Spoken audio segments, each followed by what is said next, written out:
Aircon. O yan, o, ipagpag. O, ipagpag. Pakipatay aircon.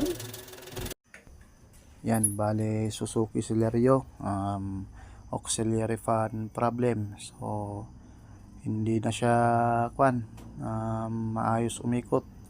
Bale di pagpag na ito, kaya ang hatol dito at ibababa yung mismong auxiliary fan para makita nga kung bakit nga ba nag-i-stack up. So yan po, umpisahan na ang operasyon. So dyan po ay tignan ko yung mga bracket ng auxiliary fan at aking ibababa. So yan po, panoorin nyo na lang po yung video. Bale tinanggal ko po yung mismong bracket ng ng radiator. So yan si Lolo, shoutout sa iyo Lolo, audience ko po yan. So yan po ay natanggal ko na yung mismong bracket ng bumper. So yan, tinatanggal ko pati yung hook ng hood. So dito ay ibababa ko na yung mismong auxiliary fan assembly. So may kahirapan din pala to, pero gagawin nating basic. O yan, bali naghanap-hanap ako ng kanyan, ng pwedeng pang tusok-tusok sa mga lock nung plastic na housing ng auxiliary fan. So yan, so yan ay nahihirapan ako sa pagdudukot ng mga lock ng ng housing ng auxiliary fan.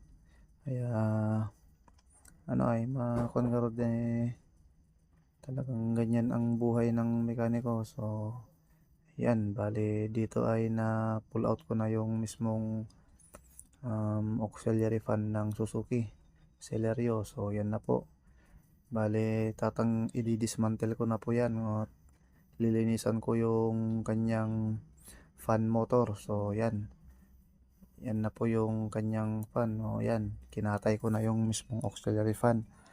So dito ay linisan ko yung mismong motor niya, gawa ng halos napuno na ng dumi.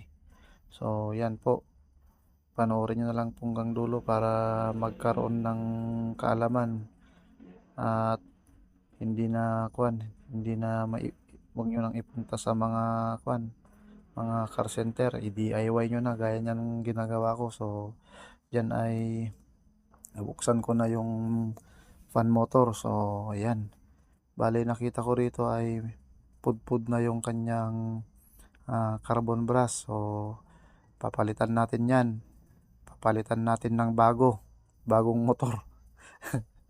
Bagong motor nang ipapalit natin dyan. Total meron naman mabibilhan ng bagong motor. So papalitan na natin yan ng bagong motor. So ito na yung finish